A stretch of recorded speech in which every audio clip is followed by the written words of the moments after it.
Hey guys, welcome back to The Readers. I hope you are having an amazing day. Let's get right into the stories. The first one is a pro-revenge story. Landlords are jerks, generally speaking. Everyone knows that. But if you think residential landlords are bad, they're nothing compared to commercial landlords. Landlords of commercial buildings are some of the most ruthless, coldest people I've ever dealt with. This revenge story is about a commercial landlord and how I handled him. Back in 2015, I'd often grab lunch at this restaurant in the basement of our building. The place was called the Iron Door because it had this massive bank vault that had always been there, from way before the place became a restaurant. The vault was so enormous they could fit several tables inside, and customers could eat their meals surrounded by rows of old, gleaming safe deposit boxes. One day during my usual lunch visit, Marcus, the owner, pulled me aside with a worried look on his face. "The landlord's making my life hell," he said, running his hands through his graying hair. "That sounds like typical Richard behavior," I replied, referring to our notorious landlord. "He makes everyone's life hell." I was a subtenant in the same building, sharing space with an older lawyer, David, and the landlord was constantly causing us grief. I'd already had several confrontations with him, and we despised each other from the start. "What's he doing now?" I asked Marcus as we moved to a quieter corner of the restaurant. "He keeps hitting me with these ridiculous charges for extra rent," Marcus explained, pulling out a crumpled letter from his pocket. "And the weird thing is, a lot of it's from ages ago." I looked over the demand notice the landlord had served him earlier that day. The list included expenses for snow removal, parking lot maintenance, common area renovations, and all sorts of nonsense dating back years. At the bottom was Richard's favorite threat: he'd change the locks if the tenant didn't comply with his demands. "From the way this is written, looks like this fight's been going on for a while," I said, studying the document. "Why didn't you talk to a lawyer sooner?" Marcus sighed heavily. "I did talk to someone, Mike Harris. He said it was hopeless. I knew Harris. He had a struggling real estate practice and had resorted to taking whatever small legal aid cases he could find when the market crashed in 2008. "Did you do something specific to get on Richard's bad side?" I asked. "Even for him, this seems excessive. He found out I'm relocating the restaurant," Marcus said, slumping in his chair. "I think he's trying to squeeze every penny he can before I leave. Plus, there's this whole mess with the vault." "What, he won't let you take it?" I asked with a hint of sarcasm. Marcus let out a bitter laugh. "Are you kidding? The thing weighs nearly 100 tons. I don't even want it. But according to the lease, I have to remove it and restore the building to its original condition before there was a vault. That would cost a fortune. Richard's threatening to sue if I leave it behind."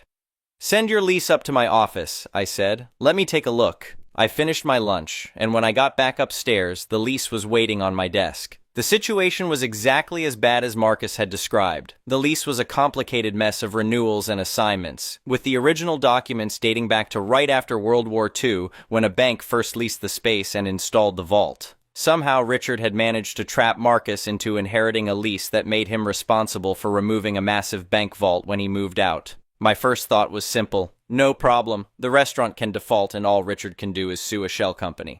But when I reached the final page of the lease, I discovered the guarantee clause. Marcus had personally guaranteed the lease, meaning he was personally responsible for removing a 100-ton vault and renovating the space. The cost would be astronomical. The case seemed hopeless at first glance. That much was clear. But then I thought about Richard with his endless demands, threats, and rent hikes, and an idea started forming. I picked up my phone and called Marcus.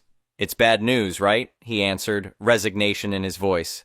"You're calling to tell me there's no way out. That's what Mike already said. I just thought I'd get a second opinion." "Actually, I can help you," I said, "but it's going to cost." "How much are we talking about?" "5,000 for legal fees, plus another 1,000 for an agent." "Agent? What kind of agent are we talking about?" "Real estate. Get me a certified check and I'll handle everything else." The check arrived at my office within the hour. I walked over to David's office. "Know any good real estate agents?" I asked. "You buying a house?" He looked up from his paperwork. "Nope." "Selling one?" "Nope." After sharing office space with David for almost 5 years, he knew my methods pretty well. "You're planning something sneaky, aren't you?" he asked, a knowing smile on his face. "Maybe, but nothing that'll get you in trouble." David reached for his ancient Rolodex and flipped through it. "I know just the person," he said. David knew all kinds of people, which eventually led to his disbarment, but that's another story. He gave me the agent's contact information, and I met with them the next day. We discussed what I needed, agreed on terms, and I handed over the necessary paperwork and fee. A few days later, I was back at the Iron Door for lunch. Marcus spotted me as soon as I walked in. "Richard's here," he whispered urgently. "Why?" Having lunch and being his usual charming self, Marcus said with an eye roll. Let's sit in the vault room so we don't have to look at him. He led me to the vault, and with the heavy door nearly closed, we had our discussion over plates of perfectly cooked pasta and glasses of red wine. We've made a demand on Richard, I said between bites of my linguine. What kind of demand? I pulled out a document and passed it across the table. We're demanding that he release all the restaurant equipment and fixtures, the ovens, freezers, ventilation system, everything you need to run a restaurant. But the lease already covers all that stuff, Marcus pointed out, confused. He can't stop me from taking what's mine. The only issue is the vault, which I don't even want. I shook my head. Trust me, you need the vault, I said. We're demanding he let you remove it within 7 business days.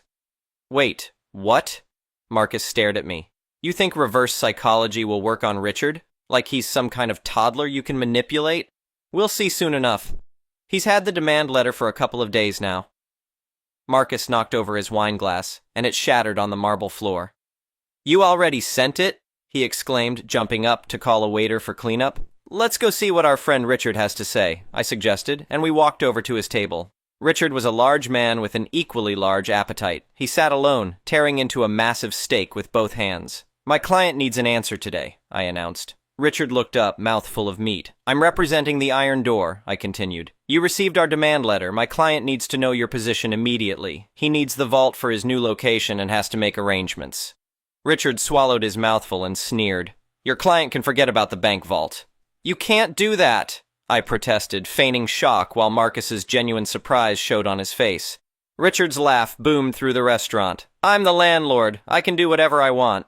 I'll need that in writing, I said. My client might have to take legal action. Sue all you want, Richard challenged, wiping his greasy hands on his napkin. You'll have my formal response by the end of the day. When his letter arrived, claiming ownership of the bank vault, I brought it straight to Marcus. How did you manage that? He asked, amazed.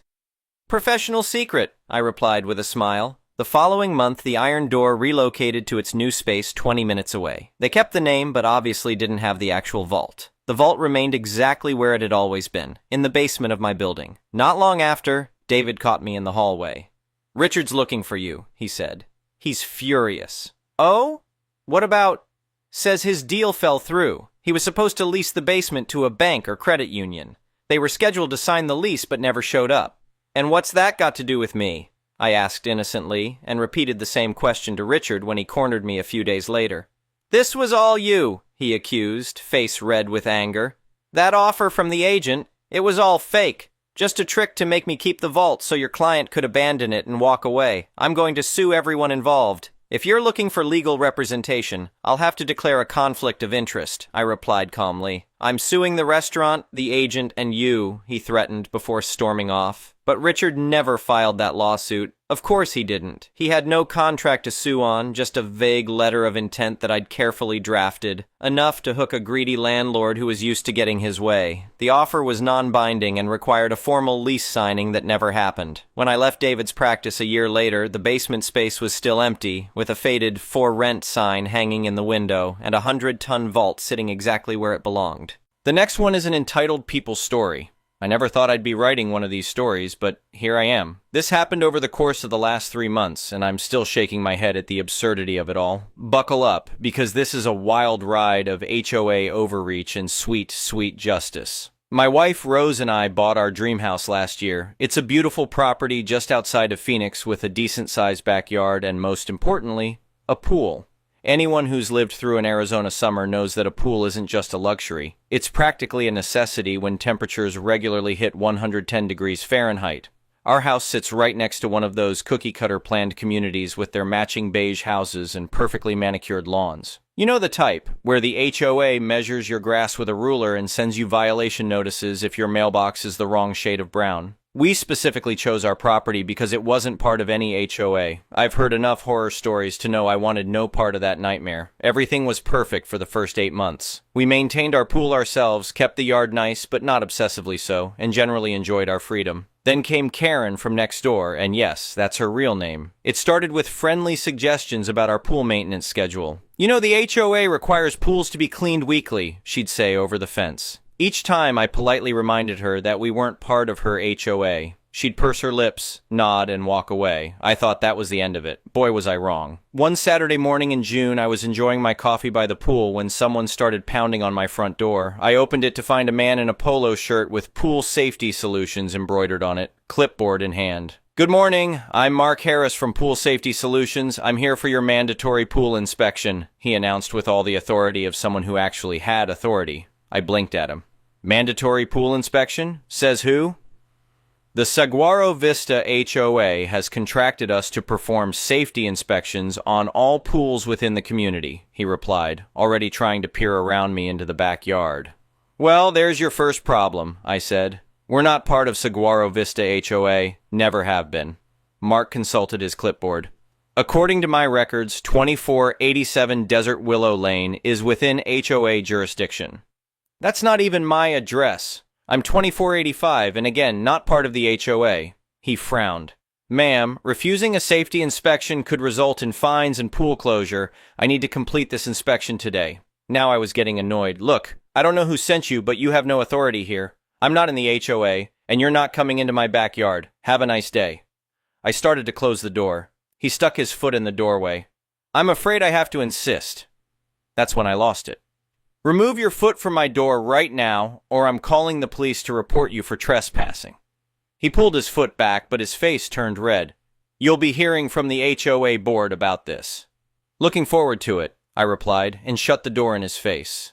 I immediately called the police non-emergency line to report the incident, just to have it on record. Then I installed a security camera system that afternoon, something I'd been meaning to do anyway. Good thing I did, because things were about to get much worse. 2 days later, I received a certified letter from Saguaro Vista Homeowners Association, stating that I was in violation of multiple pool safety regulations and had 48 hours to comply or face daily fines of $250. They even threatened to place a lien on my property. I couldn't help but laugh at their audacity. I took the letter to my home office and pulled up my property records, deed, and the county GIS maps showing property boundaries. Then I called my lawyer, James, who'd helped us with the closing. "They're doing what now?" James asked after I explained the situation. "Trying to enforce their rules on my property. I've got everything documented. The harassment from the neighbor, the attempted forced entry by their inspector, and now this letter. Send me everything you have. This is textbook harassment, and they have zero jurisdiction over your property. We'll shut this down quick." James drafted a cease and desist letter that basically told the HOA to pound sand, complete with detailed property maps and legal citations. He also included a warning that any further harassment would result in legal action. But the HOA wasn't done yet. The next weekend, I woke up to find a pool closed sign stuck in my front yard and yellow caution tape wrapped around my pool fence. The security cameras caught Karen and another board member putting them up at 6 a.m. I called James again. "They're trespassing now." "Perfect," he said. "That's exactly what we needed. Time to play hardball." James filed a civil lawsuit against the HOA, Karen personally, and Pool Safety Solutions for harassment, trespassing, and attempting to exercise authority over property outside their jurisdiction. He also filed for an emergency restraining order to keep them off my property. The day after the HOA was served with the lawsuit, I got a visit from a very different kind of suit, their lawyer. He was a lot more reasonable than his clients. "Mrs. Mitchell, I've reviewed your documentation and it appears there's been a serious misunderstanding," he said, mopping his brow in the Arizona heat. "A misunderstanding? Your clients trespassed on my property, tried to force their way into my home, and attempted to exercise authority they don't have. That's not a misunderstanding. That's harassment." He nodded. "I've advised the board that they have no jurisdiction over your property and that their actions were inappropriate and potentially illegal. They're prepared to offer a settlement." "I'm listening. The initial offer was a joke. They wanted me to sign an agreement not to pursue legal action in exchange for them leaving me alone. You know, the thing they legally had to do anyway. I counteroffered through James. They would pay my legal fees, $3,500 at that point, pay for my security camera system, $1,200, make a public apology at their next board meeting admitting they had no authority over non-HOA properties, and add a clear statement to their bylaws specifically listing which properties were and weren't under their jurisdiction. They tried to negotiate, but James had them dead to rights with the video evidence of trespassing and harassment. The fact that Karen was a real estate agent who definitely should have known better about property boundaries made their position even weaker. After 2 weeks of back and forth, they agreed to everything except the public apology. Instead, they would send a written apology and clarification to all HOA members. Fine by me. I just wanted this nonsense over with. The letter went out to all Saguaro Vista residents the following week. It was beautiful. The board wishes to clarify that properties outside the designated HOA boundaries, including 2485 Desert Willow Lane, are not subject to HOA regulations or oversight. Recent attempts to enforce HOA rules on this property were inappropriate and unauthorized. The board apologizes for any confusion or inconvenience this may have caused. Karen put her house up for sale a month later. Apparently, being forced to admit you harassed your neighbors and cost the HOA thousands in legal fees isn't great for your position on the board. Who knew? The best part? We used the settlement money to upgrade our pool with a new heating system and LED lights. Every evening when those lights come on, they remind me that sometimes standing your ground pays off. As for the HOA, they've been surprisingly quiet lately. The new board even sent out guidelines specifically stating that they have no authority over non-HOA properties, and that members should not attempt to enforce HOA rules outside their boundaries. I did get one last certified letter from them last week. I opened it with my lawyer on speakerphone, just in case. But it was just the final settlement check for the legal fees and a copy of their updated bylaws with the new boundary clarifications. James laughed when I read it to him. "Keep that letter," he said. "It's not often you get an HOA to admit they were wrong in writing." The whole experience taught me a few valuable lessons. 1. Document everything. Those security cameras paid for themselves many times over. 2. Know your property rights and don't be afraid to defend them. 3. Get a good lawyer who knows how to handle HOA disputes. 4. Sometimes the best revenge is simply forcing people to face the consequences of their actions. Rose and I still love our house, and our pool is better than ever. We even hosted a pool party last weekend. Properly maintained according to our standards, not the HOA's. A few of our neighbors from the HOA properties came by, including the new board president. She actually apologized in person for the whole mess and assured me nothing like that would happen again. As I write this, I'm sitting by my pool, enjoying the warm Arizona evening.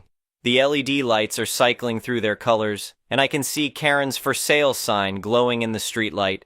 Sometimes justice doesn't just feel good, it looks pretty damn beautiful too.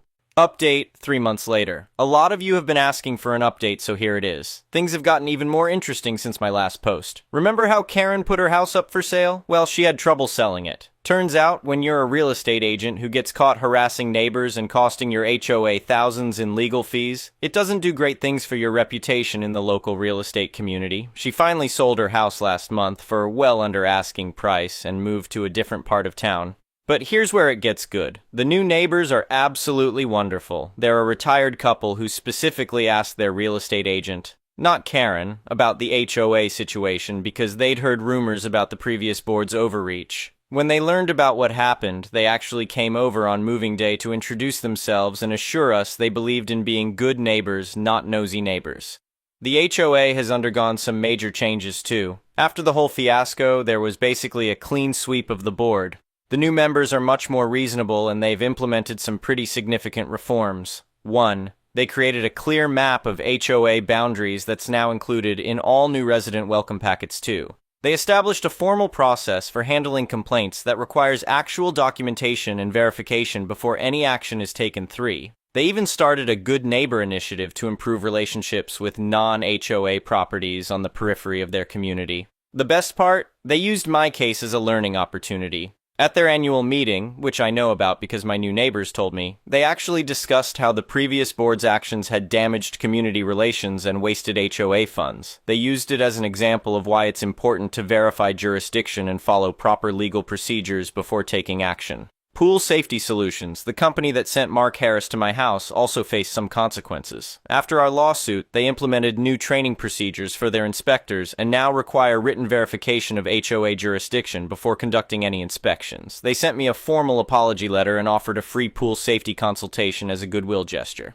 I declined, but I appreciated the effort. Remember that security camera system the HOA had to pay for? It's come in handy in unexpected ways. Last month, it caught some kids trying to sneak into the pool late at night. Instead of calling the police or causing a scene, I talked to their parents, who live in the HOA section. We worked out an agreement where the kids can use the pool if they ask permission and have adult supervision. Sometimes being a good neighbor means finding solutions, not creating problems. The settlement money from the lawsuit didn't just pay for pool upgrades, it also funded a proper privacy fence along the HOA boundary. It's not spite fence tall, just high enough to clearly mark the property line and provide some privacy. I made sure it complied with all city codes, though notably not HOA regulations, and it's actually improved relations with the HOA properties because there's no more confusion about boundaries.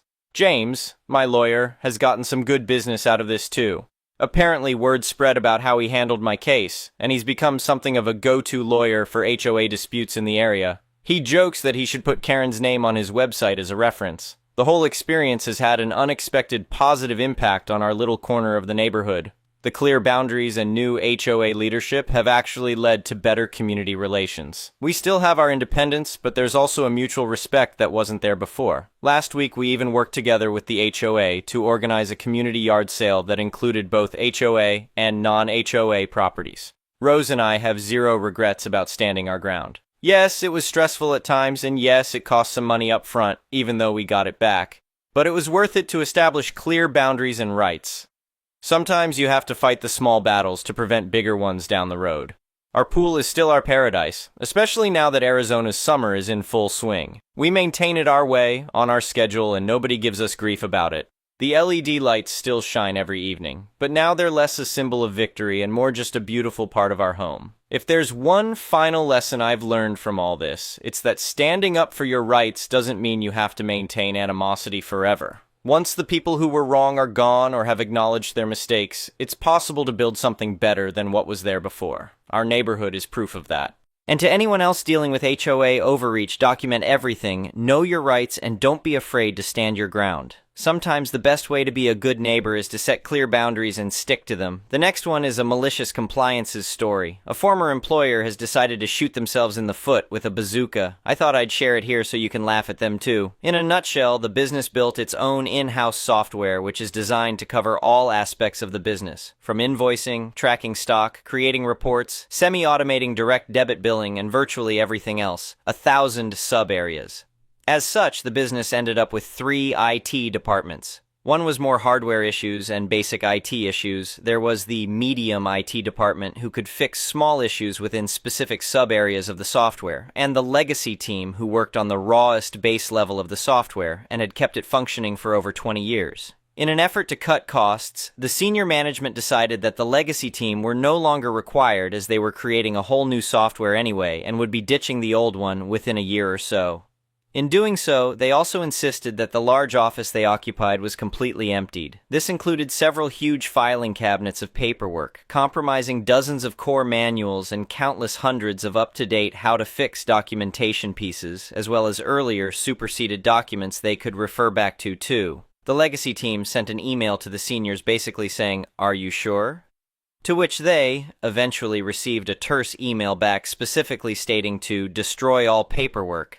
They were also ordered to delete all digital files to free up a rather substantial amount of space on the shared drive and wipe their computers back to factory settings. So it was all shredded, the files erased totally, and the computers wiped. The team removed every trace of their existence as ordered and left for greener pastures. It's been 3 months, and there was recently a power outage which has broken something in the rebooted system. The company can no longer add items into stock, which means invoicing won't work, as the system reads as "can't sell what we don't have."